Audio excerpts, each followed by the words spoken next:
Assalamualaikum warahmatullahi wabarakatuh.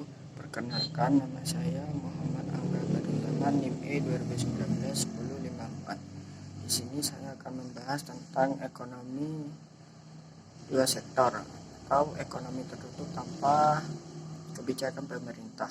Secara teoritis, ekonomi dibagi menjadi tiga macam, yaitu yang pertama ekonomi dua sektor atau ekonomi tertutup tanpa kebijakan pemerintah. Yang kedua yaitu ekonomi tiga sektor atau ekonomi tertutup dengan kebijakan pemerintah. Yang ketiga yaitu ekonomi empat sektor atau ekonomi terbuka. Tapi di sini saya akan membahas secara khusus tentang apa sih itu ekonomi dua sektor. Kemudian bagaimana kita memahami diagram perekonomian dua sektor itu. Kemudian kita juga memahami tentang konsumsi dan investasi. Masuk ke pengertian ekonomi dua sektor. Ekonomi dua sektor adalah perekonomian yang terdiri dari rumah tangga dan perusahaan. Jadi ekonomi ini hanya terdiri dari rumah tangga perusahaan dan rumah tangga. Dan tidak ada campur tangan pemerintah serta luar negeri. Kemudian diagram perekonomian dua sektor. Dalam sebuah diagram ada rumah tangga dan ada rumah perusahaan. Di sini tidak ada pemerintah atau luar negeri. Artinya adalah ada sebuah perusahaan produksi barang dan ada yang mengkonsumsinya. Nah, kita mulai dulu dari rumah tangga produsen. Rumah tangga produsen bisa menjual produknya ke konsumen untuk dikonsumsi. Rumah tangga produsen juga bisa membeli produk ke rumah tangga konsumen. Contohnya kita membeli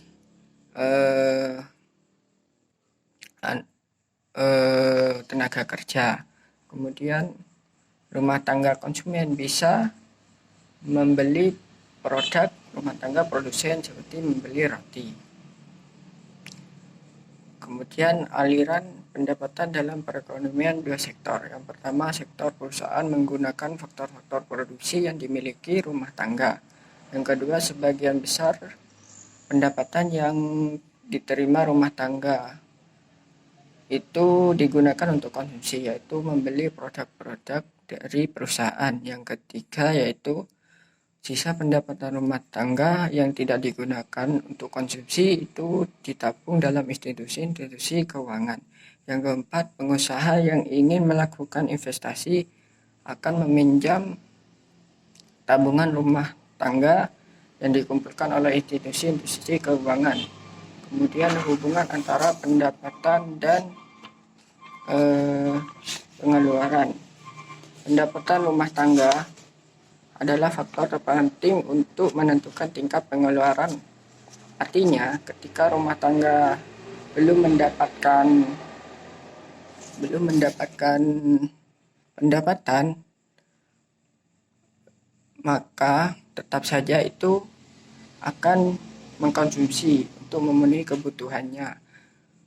Tetapi ketika dia sudah mendapatkan pendapatan meskipun kecil, maka pengeluaran tetap akan naik. Sehingga akan sampai pada titik keseimbangan tertentu antara pengeluaran dan pendapatan. Lambat laun itu pendapatan akan melebihi dari pengeluaran. Kemudian kecondongan mengkonsumsi merupakan perbandingan di antara pertambahan konsumsi yang dilakukan dengan pertambahan disposable income yang diperoleh.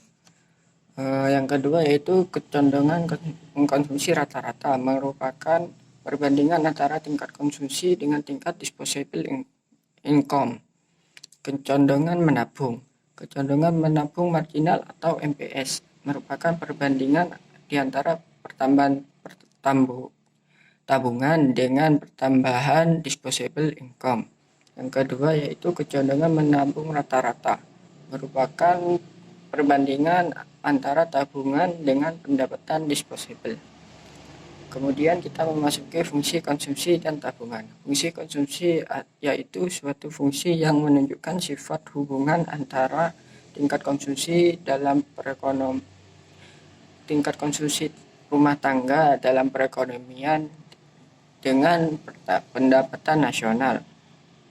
Fungsinya adalah C sama dengan A plus BY atau C sama dengan A plus BYD, di mana A konsumsi rumah tangga saat pendapatan nasional sama dengan 0. B sama dengan MPC. Kemudian kita memasuki fungsi tabungan. Fungsi tabungan yaitu suatu fungsi yang menunjukkan sifat hubungan antara tingkat tabungan rumah tangga dalam perekonomian dengan pendapatan nasional. Fungsi tabungan yaitu S sama dengan min A plus buka kurung 1 min B tutup kurung Y, atau S sama dengan min A plus buka kurung 1 min B tutup kurung YD. Investasi dan fungsi investasi. Investasi adalah pengeluaran atau pembelanjaan penanaman modal atau perusahaan untuk membeli barang-barang modal dan perlengkapan produksi untuk menambah kemampuan produksi barang atau jasa yang tersedia dalam perekonomian. Investasi meliputi pengeluaran untuk yang pertama pembelian barang modal, yaitu mesin-mesin dan peralatan produksi. Yang kedua yaitu pergantian barang-barang yang telah atau sudah didepresiasikan. Yang ketiga yaitu pengeluaran untuk bangunan kantor, pabrik, dan lain sebagainya. Yang keempat yaitu penambahan nilai stok barang-barang yang belum terjual. Jumlah investasi tersebut disebut investasi bruto, sedangkan investasi neto itu didapat dari investasi bruto dikurangi depresiasi. Kemudian kita akan mengenal tentang faktor penentu investasi. Yang pertama, tingkat keuntungan yang diramalkan akan diperoleh. Yang kedua, suku bunga. Yang ketiga, ramalan mengenai keadaan ekonomi di masa depan. Yang keempat, kemajuan teknologi. Yang kelima, tingkat pendapatan nasional dan perubahannya. Yang keenam, keuntungan yang diperoleh perusahaan-perusahaan. Fungsi investasi. Fungsi investasi merupakan fungsi yang menunjukkan hubungan antara tingkat investasi dengan tingkat pendapatan nasional. Fungsi investasi ini dibagi menjadi dua. Yang pertama, fungsi ekonomi otonomi, merupakan investasi yang besarnya tetap atau jenis investasi yang tidak terpengaruh dengan besarnya pendapatan. Kemudian yang kedua yaitu fungsi investasi terpengaruh, merupakan investasi yang besarnya dipengaruhi oleh besarnya pendapatan nasional. Semakin tinggi pendapatan nasionalnya, semakin tinggi pula investasinya. Keseimbangan perekonomian negara tercapai apabila yang pertama, ketika pendapatan nasional sama dengan konsumsi dan investasi. Y sama dengan C plus I. Kemudian yang kedua, investasi sama dengan tabungan, I sama dengan S. Sekian dari saya, mohon maaf bila ada kesalahan. Wassalamualaikum warahmatullahi wabarakatuh.